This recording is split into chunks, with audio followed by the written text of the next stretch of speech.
Hello, yes, my name's Marion Honan. I'm a housing support manager for a registered social landlord, and Matthew Cherry's going to speak as well.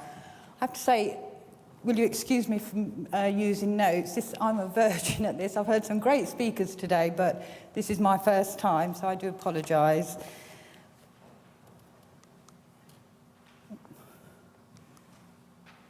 Right, what we'll cover today is just a little bit of background about who we are, some issues due to we've changed our payment system, and how PCI started us on the road to changing our systems.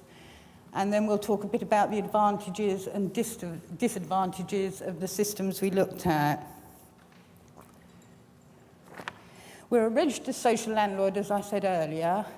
We employ about 1,300 staff in total, and we own 37,000 properties from the Midlands down to London, the East, and as far down as Hastings. We have a mixture of social housing, home ownership, sheltered housing, and supported housing, such as care and mother and baby units and ex-offenders. We're a 24/7 customer service centre based in Coventry in the West Midlands, and that's where Matthew and I work. We take about 600,000 calls a year, and they're a mixture of antisocial behaviour, repairs, complaints, as we heard earlier, and 30,000 of those calls are credit and debit card payments.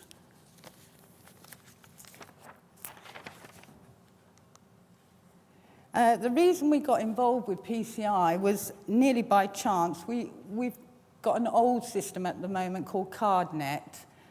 We don't take the CVV number on, and we've had it a long, long time.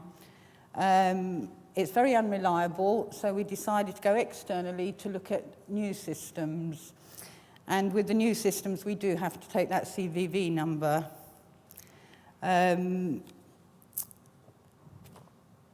Just by chance we heard about PCI. We're a little association, or a big association, but not anything to do with finance or IT.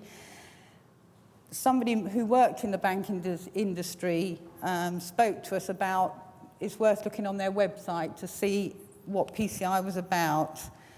To say we found it difficult to understand what we were reading, I deal with scripts and things in the customer service centre, and Matthew was a continuous improvement officer, and it was very, very difficult for us to understand what was required. And I wish we'd had this talk, your talk, before we started. We looked on websites, we spoke to other organisations. Some said it was mandatory, some said it will be mandatory, some said it wasn't mandatory. But we went down the road, we thought we'd decide it would be mandatory, and that's how we would work. We looked at the quick reference guide, which is a contradiction, really. And we downloaded the self-assessment questionnaire. And from that, we could see where we think, at least, we didn't comply. We developed a gap analysis and a risk map, as you were talking about, and worked from there. And like most call centres, we record all our calls. So the biggest issue for us, we thought we couldn't record calls, so what could we do about it? And this led us to look at how we could still carry on recording these calls, but not take the payment part of it.